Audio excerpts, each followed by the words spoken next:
My name is Ethan, and I'm 34 years old. I live in a cozy neighborhood about a 30-minute drive from Seattle. Every morning, I start my day by making a cup of black coffee, reading the latest business headlines, and then walking to my office nearby. I'm a marketing strategist at a renewable energy firm, a job that many assume is all about advertising. But in reality, it involves deep market analysis and crafting long-term growth plans. Lately, though, my mornings have carried a different weight. There's a silent heaviness that sits with me as I sip my coffee, an invisible fog that refuses to lift. It started the moment I realized that love, especially in families, doesn't always follow logic. I paid $800,000 to help my parents keep their house money that represented not just financial aid, but my commitment to them, my loyalty, my belief that family always came first. In return, I got banned from Thanksgiving. Now, don't get me wrong, I didn't do it to be praised, but I did believe it meant something. I thought that kind of help would bring us closer. That maybe, just maybe, we'd sit around the table laughing over stories, more grateful than ever to still have each other. But life has a cruel sense of humor, doesn't it? The message came on a cloudy Tuesday. "We're sorry, Ethan. This year, Thanksgiving is a family-only event." At first, I thought it was a joke. Then I realized the joke was on me. You replay it in your head. You check your tone in every past conversation, wondering if you were too blunt, too distant, too something. And then it hits you like cold water to the face. Maybe it was never about how much you gave, but how much they could still control.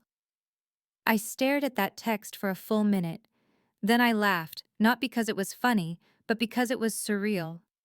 Here I was, the guy who wrote the biggest check in the family's history, being told to stay home, while they carved up a turkey I'd basically bought with my own blood. But you know what? Sometimes moments like that wake you up. They rip off the polite facade and show you what's really been going on.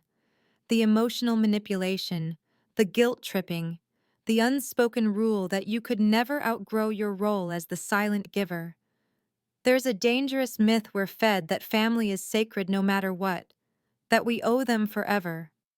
But when family starts to mean humiliation, silence, or emotional blackmail, you have to ask, who exactly are you being loyal to? Here's the bold truth: giving doesn't guarantee belonging. And in that moment, I realized something else. If I wanted peace, I had to stop trying to buy my way into it. Now I want you to think about this. If you were in my shoes, would you have walked away, or would you still try to win them back? Share your thoughts about Nicole's decision. Was she being too harsh? Or was she simply protecting herself after years of being hurt? This question invites you to reflect and speak honestly about setting boundaries in family relationships and the importance of loving and respecting yourself. And hey, if you're tuning in from somewhere in the world, drop your location and local time below. I'd love to know where you're listening from. Thank you for listening to Nicole's story. Don't forget to share your thoughts and follow for more meaningful and powerful stories. I didn't respond to the message right away. Honestly, I didn't trust myself to. There was too much adrenaline pumping through my veins, too much emotion fighting for dominance, hurt, disbelief, anger, and something else. Something heavier. It wasn't just the exclusion that hurt, it was the message behind it. That after everything, I was still seen as disposable. So I did what I always do when I need to clear my head. I went for a run. I laced up my sneakers, stepped out into the chilly air, and let my legs carry me down the empty streets of my neighborhood. The trees were shedding their last amber leaves, and the world looked like it was preparing to hibernate, like even nature was pulling away. Fitting. I ran until the sting in my chest wasn't just emotional. When I finally slowed down, the truth hit me like a slap in the face. They never asked me for the money. That was the story I kept telling myself, that I'd swooped in like some knight with a checkbook. But the truth was, I offered. I wanted to be needed. And once they had what they needed, they didn't need me anymore. You ever realize that you've been playing a role your whole life without knowing it? I was the provider, the fixer, the son who would always step up when things went sideways. It's funny, they never respected my choices, but they sure respected my wallet. Later that evening, I got a group photo from my cousin Sarah. Everyone was there smiling, drinking wine, cozy around the fire pit. Even my younger brother Liam, who hadn't contributed a dime, had a plate piled high with turkey and mashed potatoes. It was like I never existed. But what really stung my seat at the table, still there empty, set out like some symbolic ghost of who I used to be in their lives. A sick form of respect or guilt, I don't know, but it felt like a staged apology wrapped in a public insult. Like they were saying, "Look what you're missing," while pretending to miss me. I sat in my apartment that night, reheating leftover pad thai, my TV playing one of those bland holiday specials in the background, and I asked myself a hard question: what exactly had I been trying to buy all these years? Love, approval, validation? Maybe all three. And now, with $800,000 gone and a family dinner that looked like a Norman Rockwell painting, without me in it, the answer was clearer than ever. I hadn't just overinvested in them, I'd underinvested in me. But don't worry, this isn't a sob story. If anything, it was the beginning of a quiet revolution, one where I started choosing myself. I didn't call them the next day. I didn't send a passive-aggressive text. I didn't even react to the photos. I just sat with the silence, and weirdly, it didn't feel empty. It felt full of something I hadn't felt in a while: resolve. Of course, part of me wanted revenge, and not the dramatic movie-style kind. No, what I wanted was subtle, powerful, and precise.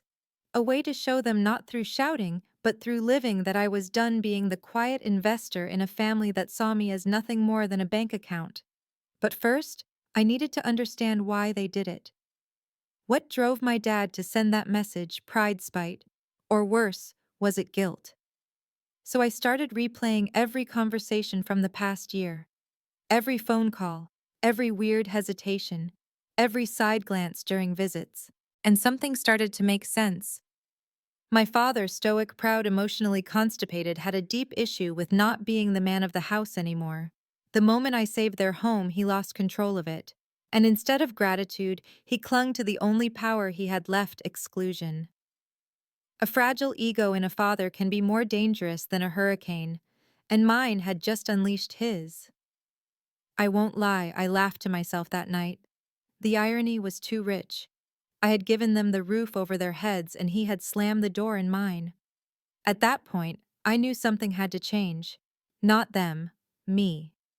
The version of me that gave without conditions, that forgave without apology, that stayed silent to keep the peace. He was gone. And as that realization settled in, I felt something strange. Relief, like stepping out of a costume I'd worn too long. You know, sometimes life isn't about waiting for people to apologize. Sometimes it's about realizing you don't need one. It was 2 weeks after Thanksgiving when my mom called. Her voice was strained, like she'd rehearsed the conversation a dozen times but still couldn't find the right script. "Hi, Ethan," she said softly. "I just wanted to check in. Check in. Not apologize, not explain, just check in. Like we were two acquaintances casually reconnecting after a yoga class."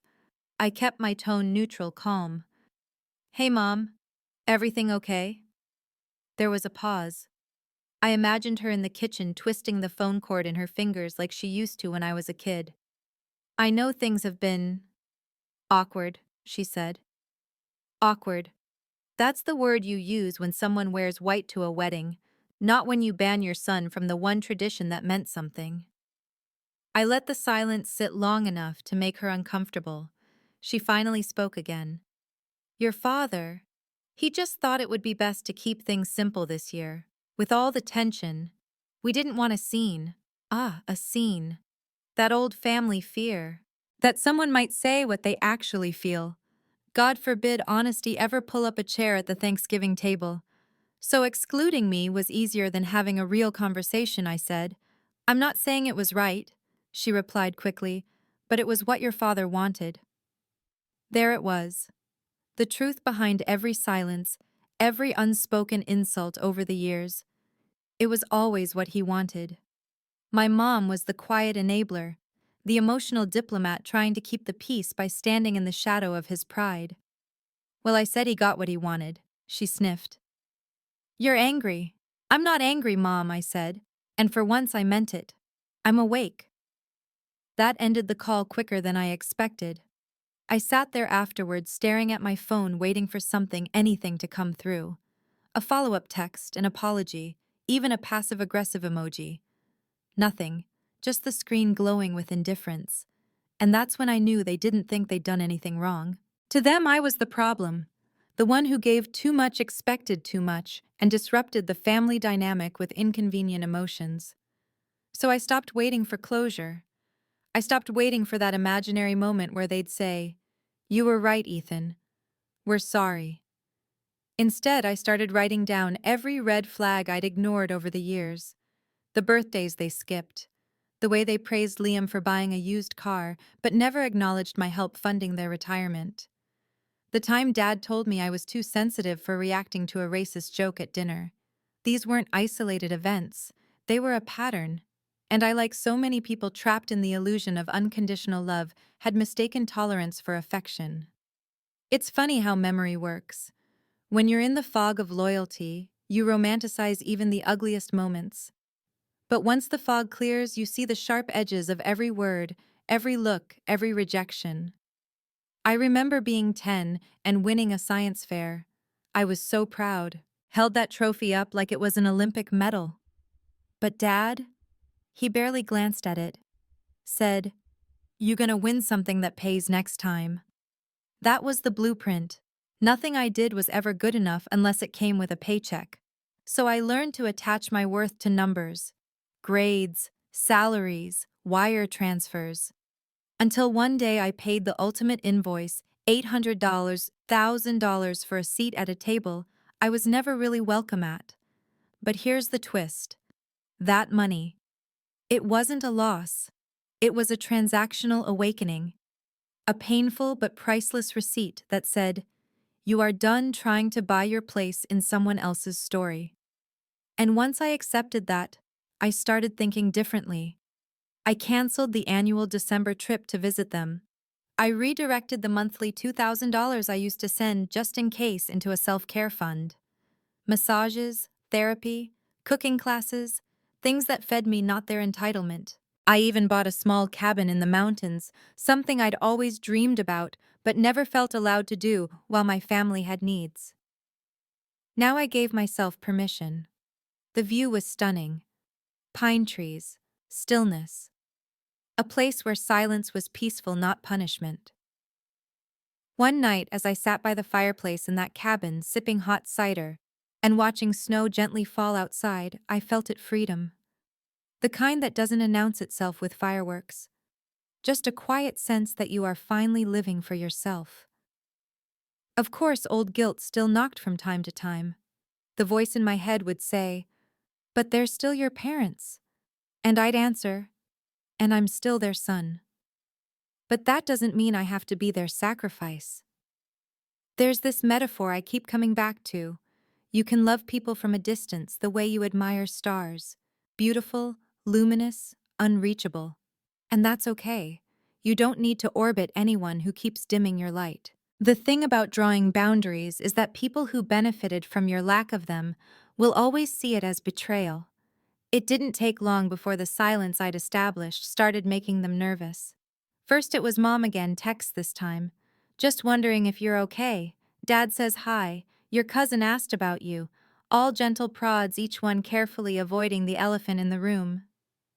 But then came the guilt package, an old photo of me and Liam building a snow fort in the backyard, as kids captioned with "miss those days."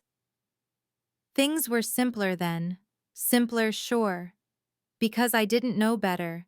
Because back then, love didn't come with ledgers and conditions.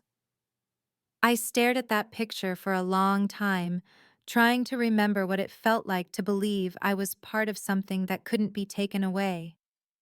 But now I knew unspoken contracts can be just as binding as written ones, and I was done signing them with my silence. They thought they could wait me out. That I'd come back like I always did, that I'd cave under the pressure of tradition and nostalgia. But this time the rules had changed. See, I had started therapy. That might not sound dramatic, but in a family where feelings were swept under rugs like dust, it was a revolution. And I was learning a lot about enmeshment, about identity, about how sometimes the most loving thing you can do is walk away. Dr. Patel. My therapist once asked me, if your father wasn't your father, would you still want a man like him in your life? That question hit me like a sucker punch, because if I were honest, the answer was no. I wouldn't even befriend someone like him. So why was I constantly justifying his cruelty? I started journaling every night, writing down not just what happened, but how it made me feel. Not what they would say or dismiss, but what I knew to be real. And slowly, the story started to look different. Not a son abandoning his parents, but a man reclaiming his worth. Still, I'd be lying if I said it was easy. There were moments I'd scroll through old texts, looking for scraps of warmth. Times I'd hear a song that used to play during our road trips and feel that familiar ache.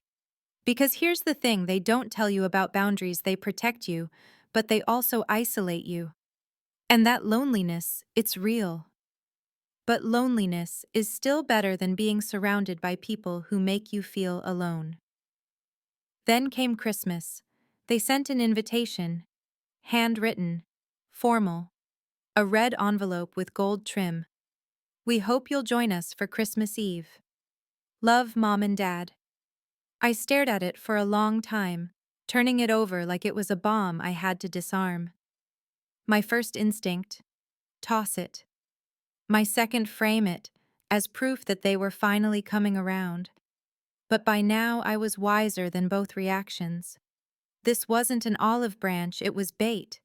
No apology, no accountability.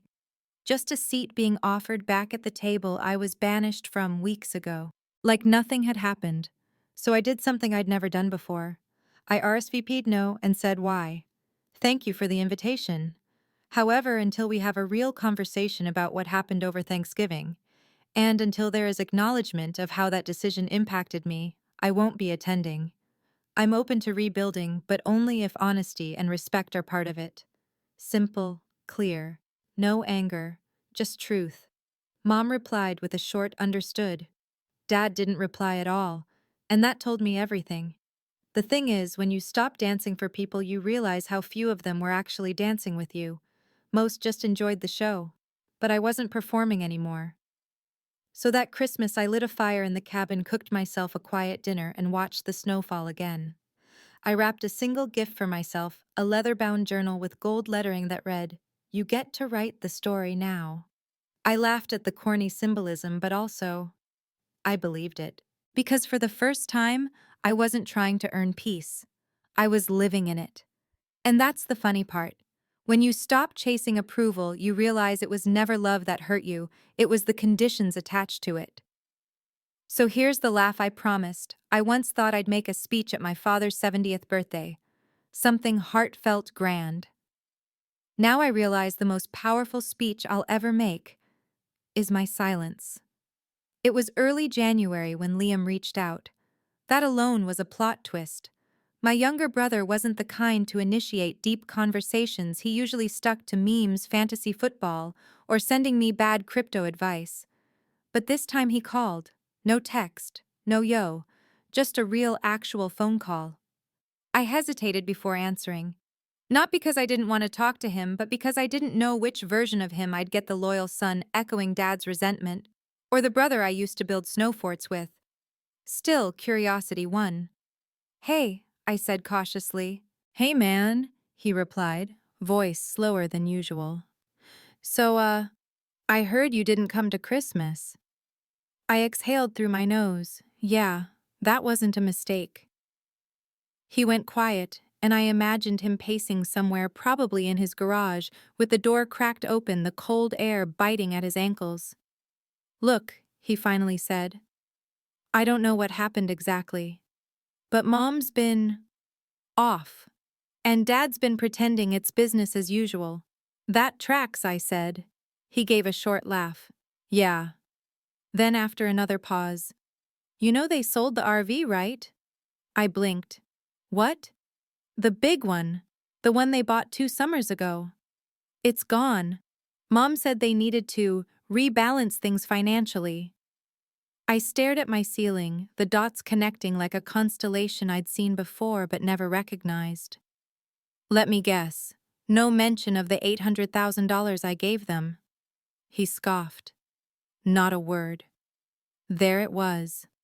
Proof that I hadn't been paranoid. That the silence, the erasure, the half-truths, they weren't accidental. They were deliberate omissions meant to keep the old power dynamic alive. You think they feel guilty? I asked. I think Liam said slowly, they're scared of what happens if you stop showing up. That hit me harder than I expected.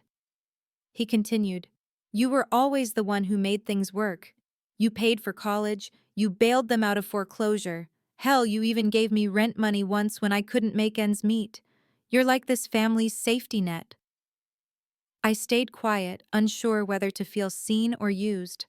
Liam must have sensed it because he added, I guess I'm saying, I'm sorry, man, for not backing you up, for letting them do that to you.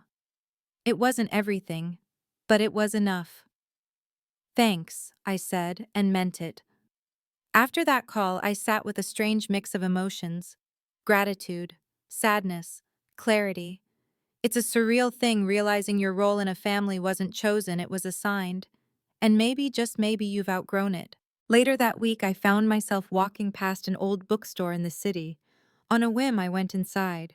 I used to love wandering through aisles of stories that didn't belong to me, lives I could momentarily inhabit. But this time I wasn't escaping. I was curious. In the self-help section, one title jumped out, When You're Done Playing the Hero. I flipped through it, and a passage caught my eye. Sometimes the strongest thing you can do for those you love is let them fall. Because rescuing them over and over again teaches them nothing but dependence. I bought it without thinking. On the ride home, I realized something I hadn't changed my family. I probably never would, but I'd changed me. And that meant the story no longer had to follow the same arc. No more predictable plot twists. No more guilt-fueled obligations. Just truth. Of course, with truth comes grief. There were nights I'd wake up feeling like a traitor, like I'd abandoned them. Like maybe if I had just been more forgiving, more patient, more anything, things would be okay. But then I'd remember the text, the empty chair, the silence that followed.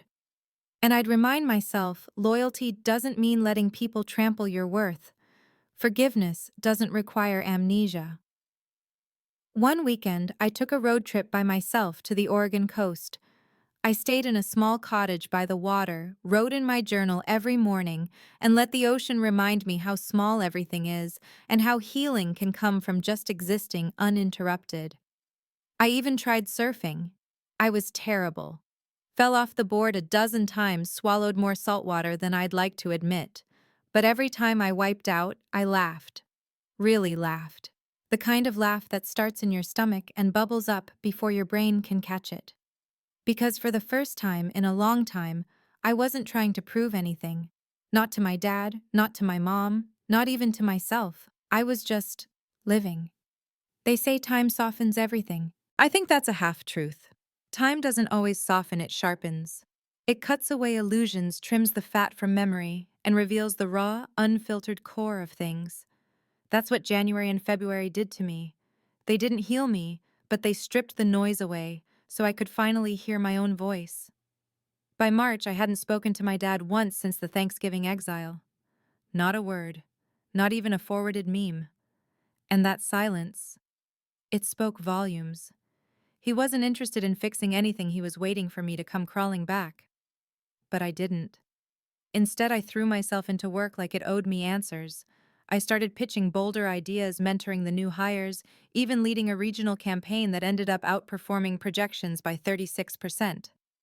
My boss pulled me aside after a presentation and said, "Whatever you're doing lately, keep doing it."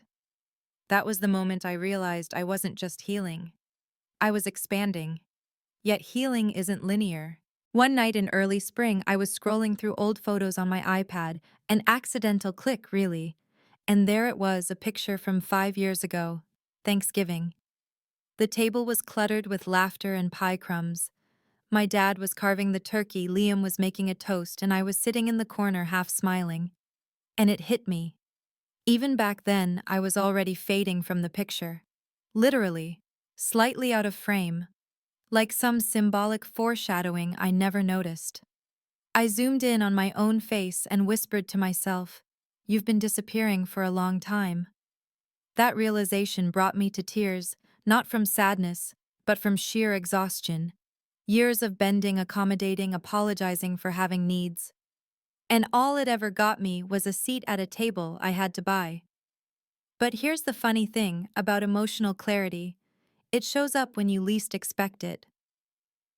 The next weekend, I was at a farmer's market when I ran into Ms. Harrington, my 10th grade English teacher. She looked exactly the same: gray curls, oversized sunglasses, and a voice that always sounded like she was quoting Shakespeare even when she was just asking for kale. "Ethan," she exclaimed, grabbing my hand like I was a prodigal son. "Still writing your stories." I hope I smiled. Not as much as I should. She gave me a look, the kind only old teachers can give, part judgment, part encouragement. "You always had a sharp tongue and a kind heart. Don't let anyone dull either." I swear I almost cried right there between the strawberries and goat cheese, because that's what I'd been missing. Not praise, not applause, but being seen for who I was. Not what I gave, not what I earned, just me. And from that day on, something clicked. I started reclaiming my life not out of spite, but out of truth. I redecorated my apartment not with what looked impressive, but with what felt like me. I bought deep blue curtains that reminded me of the ocean in Oregon. I hung a vintage map of Washington next to my desk. I donated 3 boxes of things I had kept just to impress family who never bothered to ask about my space. I even stopped attending those forced birthday dinners with extended relatives who barely knew my middle name but somehow always remembered to ask about my salary. But the real test came in April, Dad's birthday. Liam texted me. Coming to the party, I stared at those 5 words like they were a riddle. Technically, I could go. Show up, smile, play the role. It'd be easier, safer. But that's how they trap you, by dangling the idea of being the bigger person, like it's a virtue when really it's just another excuse to avoid accountability. So I replied no. Not this time. I'm done pretending things are okay when they're not. Liam didn't argue, just sent back a single thumbs up emoji, which honestly felt like a quiet salute. The party happened. I saw it through Sarah's Instagram. My dad looked older, tired even. There were balloons, cake, posed smiles, but that empty space where I used to stand, still there. Only this time it wasn't a punishment, it was a statement. A few days later, I got a voicemail from my dad. His voice was stiff, clipped like someone trying to read a script he didn't believe in. "Ethan, just wanted to say, hope you're doing well. It's your choice, of course, but I thought you should know your absence was felt." I listened to that line 3 times. Your absence was felt. It wasn't an apology, but it was something. Maybe a crack in the armor. Maybe the beginning of awareness. Or maybe just the first moment he realized control had slipped from his hands. I didn't call back. Not yet. Because healing doesn't mean rushing back into fire.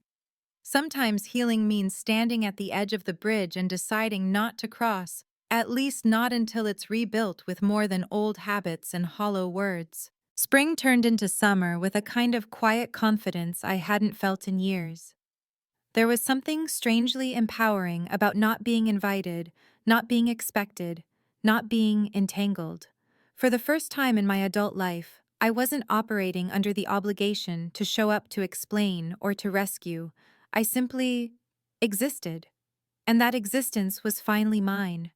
But don't get me wrong, just because I felt peace didn't mean the guilt disappeared. Guilt is tricky like that. It disguises itself as loyalty and shows up at 2 a.m., whispering things like, "What if they're getting older? What if you regret this later?" And just when you think you've moved on, a memory sneaks in like a thief. Your dad teaching you to ride a bike, your mom cutting crusts off your sandwich, the whole family laughing over burnt Christmas cookies. And yet each memory came with a shadow, a subtle dig, a judgment, a silence, a reminder that love in our house always came dressed in conditions and control. One afternoon, while watering the succulents on my apartment balcony, I received a letter, an actual handwritten letter. That alone felt like a message from another era. The envelope was thick, formal, my name written in my father's precise mechanic script. I opened it cautiously like it might explode. Inside was a 2-page letter. No greeting, no apology, just a series of statements that read more like legal testimony than emotional outreach. "I don't know what you think happened at Thanksgiving, but we didn't mean to hurt you. You've always taken things personally. You were always more sensitive than Liam, and we tried to accommodate that. It feels like you're punishing us for something that wasn't malicious. This distance hurts us too, even if you think it doesn't." I sat down hard in the nearest chair. Not because the words hurt, but because they confirmed what I had feared all along. My pain was only ever valid if it made them look good. It wasn't a letter meant to heal. It was a defense. A justification wrapped in nice paper. Not a bridge, but a wall with a note saying, "You built this." And yet, weirdly, I smiled. Because the Ethan who would have spent hours crafting a reply, quoting dates, referencing past events like a human transcript, he no longer lived here. He'd moved out emotionally and was redecorating with boundaries. So I didn't reply. I burned the letter in a ceramic dish on my balcony while listening to Nina Simone. Dramatic, sure, but sometimes healing demands ceremony. And that fire felt like closure. Not because he gave it to me, but because I gave it to myself. 2 weeks later, I hosted my first ever found family BBQ. Just a handful of close friends, some from work, some from my building, one from my old improv class. People who'd seen me break down and show up anyway. People who didn't ask me to shrink to fit their expectations. We grilled vegetables and ribs, drank homemade lemonade, and played card games until the stars came out. Someone brought a ukulele. Someone else brought wine. Nobody asked about my parents. And for the first time in a long time, I laughed without checking the room for judgment. I didn't have to impress. I didn't have to explain. I just had to be. At some point that night, I caught myself watching them, these misfits and marvels, and thought, this is what family can feel like when it's chosen, not assigned. And that thought felt like sunlight. Later, as I cleaned up the plates and chased a rogue napkin across the lawn, I thought about how strange and beautiful it is that we spend our first decades being shaped by people we never chose, and sometimes the bravest thing we can do is stop letting them shape us. Yes, I missed certain things: the idea of family, the illusion of unity, the childhood promise that love would always protect, not wound. But I no longer missed them. Not in the way I used to, not with that aching hunger for approval, because I had finally fed myself with something real. And that night, as the moon hung low and quiet above my apartment, I whispered the simplest, most liberating sentence I've ever said aloud: I don't need to be invited back to matter. By late summer, something subtle but powerful began to shift, not in them, but in me. The same moments that used to trigger guilt or grief now came and went like passing clouds. I could hear my father's voice in my head and not flinch. I could remember the Thanksgiving that started it all, without replaying the scene frame by frame, trying to rewrite my reaction. Healing had turned into integration. It wasn't about forgetting or forgiving on their terms anymore. It was about owning the truth of what happened and what it meant for me moving forward. Then came the email. It was from my mom. Subject line: "Can we talk?" I hovered over it for a while. My heart didn't race the way it used to. There was no panic, no desperate hope, just curiosity. I clicked. "Ethan, I don't want to push you.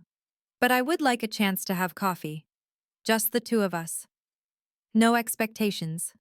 Just honesty. Please think about it. Short, measured, surprisingly unmanipulative. And it made me pause, because part of me wanted to say no, to protect the peace I'd built with iron gates. But another part, the part that wasn't angry anymore, just tired of carrying the same weight, wanted closure. Not for her, for me. So I agreed.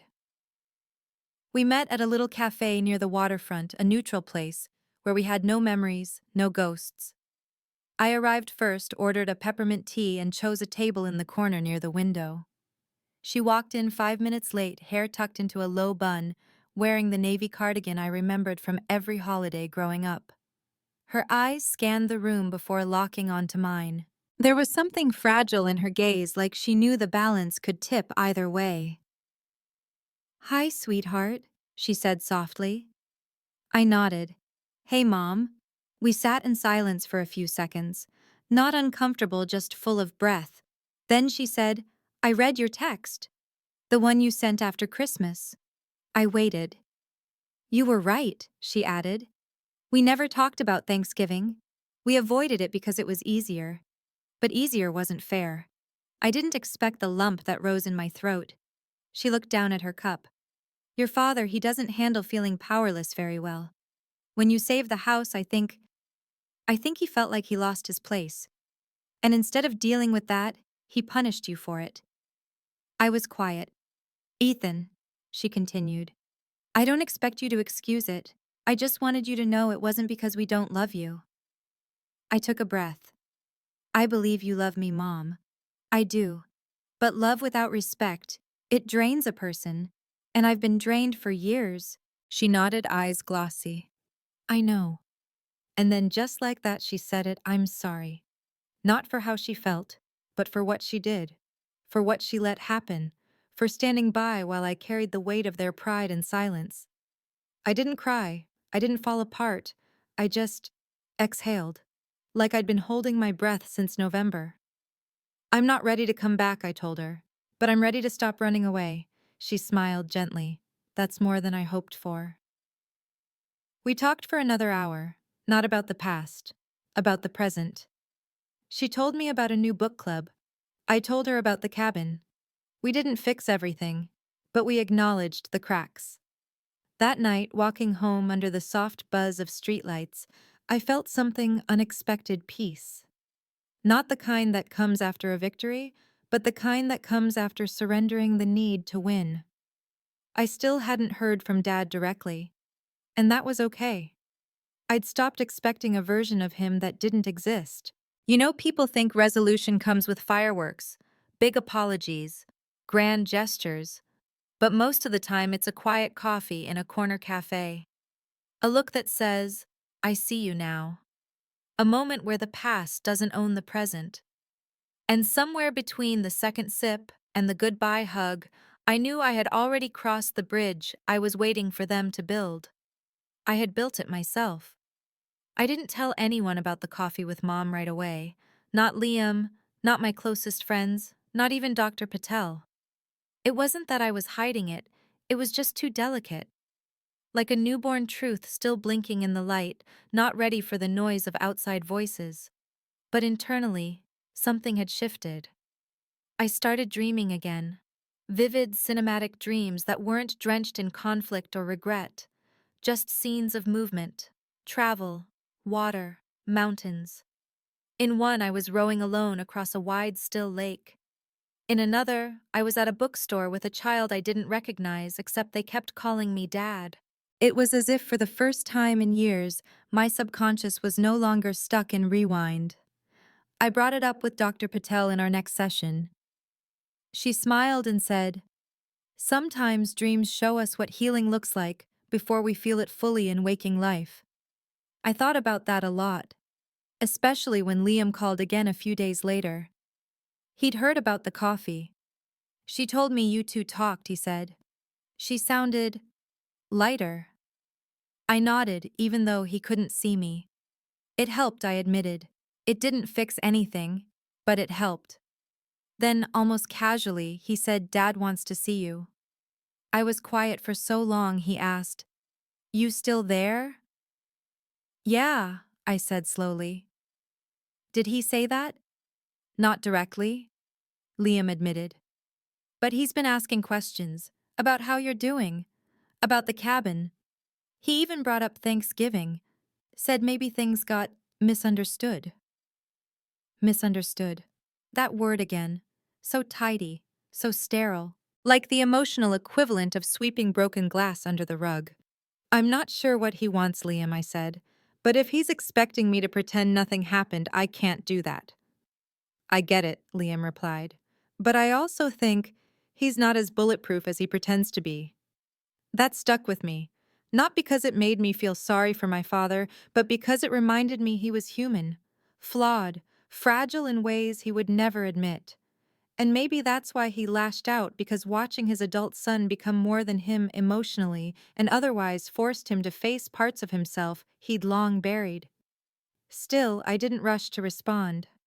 I let it simmer. I let myself breathe. Instead, I focused on building something new. I began volunteering twice a month with a nonprofit that mentors teens aging out of foster care. Nothing dramatic, just listening, helping them write resumes, offering encouragement. But it filled a space in me I hadn't realized was hollow. These kids didn't care about my resume or my salary. They just wanted someone who showed up, consistently, kindly, with no strings attached. And every time I sat across from one of them, I thought, this is what I wanted growing up. Not perfection, just presence.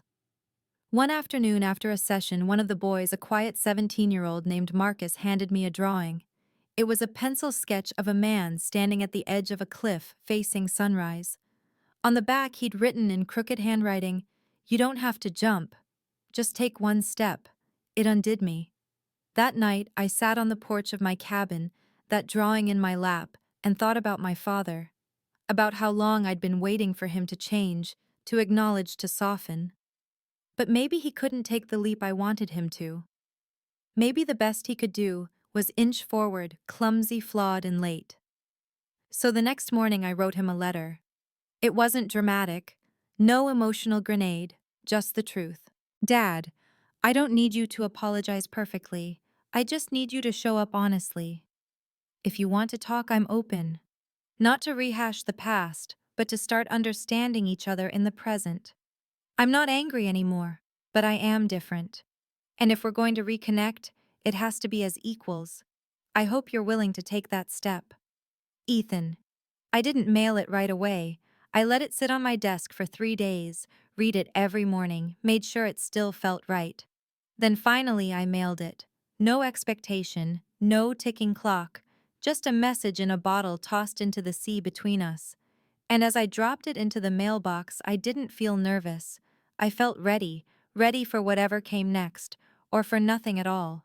Because the difference now, either way, I would still be whole. The letter took 11 days to reach him. I know because I tracked it not obsessively, just curiously, like watching a tide roll in from a distance. And on the 12th day, my phone rang. It was an unknown number from my hometown. I let it ring once, twice. Then I answered. Ethan came, the voice I hadn't heard in nearly a year. Slower than I remembered. Rougher, but unmistakably my father's. There was a pause so long I thought maybe the call dropped. "I got your letter," he finally said. I didn't speak. Just let the silence stretch, daring him to fill it with something real. "I didn't know how to respond," he continued. "At first I was angry. Then I realized I wasn't angry at you. I was embarrassed." That word. Embarrassed. The most honest thing I'd ever heard come from his mouth. For what I asked. For needing your help, he admitted. For not being able to fix it on my own. For taking your money and then making you feel small. There it was. The apology I'd stopped waiting for. And yet I didn't feel triumphant. I didn't feel victorious. I just felt still. "I've spent a lot of time thinking about that text I sent before Thanksgiving," he continued. "At the time it felt right. I thought I was protecting the family from tension, but I wasn't. I was protecting my ego. I leaned back in my chair, staring out at the pine trees outside my window. A breeze rustled the needles. The world didn't shift, but something inside me did. I hurt you, he said, and I can't undo it, but I'd like to try to move forward. That was all I needed. Not groveling, not theatrics, just truth. I appreciate that, I replied, but I need you to understand something. I'm not going back to who I was. I'm not the family ATM. I'm not the fixer. If we move forward, it has to be different. I know, he said. I see that now. We talked for 20 minutes about small things, weather, work, a new diner that opened near their house. Nothing deep, but everything important. Before we hung up, he said, I'd like to see you sometime. No pressure. I'll think about it, I said. And I meant it, because now I had a choice. That weekend, I visited the cabin again. No calls, no texts, just me, a stack of books, and a pot of strong coffee. I lit a fire, opened the windows, and sat in the quiet. I thought about the man I used to be, the one who thought love had to be earned with sacrifice, who thought silence was strength, who believed family meant staying no matter the cost. And I thought about Nicole, because this story started with her. Nicole is a friend, a colleague, someone who once told me through tears, I love my family, but I don't trust them with my peace. That line never left me. She had walked away from her own toxic ties long before I found the courage. And when I told her about Thanksgiving, about the money, the betrayal, the silence, she didn't give me pity. She gave me clarity. You're not wrong for wanting respect, she said. You're just used to surviving without it. So now I pass that same truth to you. You're not wrong for walking away. You're not cruel for setting boundaries. You are not selfish for protecting your soul. Because here's what no one teaches you. Sometimes healing doesn't look like reconciliation. Sometimes it looks like peace in your own home, laughter around a new table, love that isn't tethered to guilt. And sometimes, just sometimes, healing does bring people back, but only when you've built the courage to meet them from a place of strength, not need. If you're still listening, I want to leave you with this. Share your thoughts about Nicole's decision. Was she being too harsh, or was she simply protecting herself after years of being hurt? This question invites you to reflect on what it means to love with intention and to honor your own voice even when it trembles. And if you're tuning in from somewhere around the world, drop your location and local time below. I'd love to know where you're listening from. Thank you for listening to Nicole's story. Don't forget to share your thoughts and follow for more meaningful and powerful stories.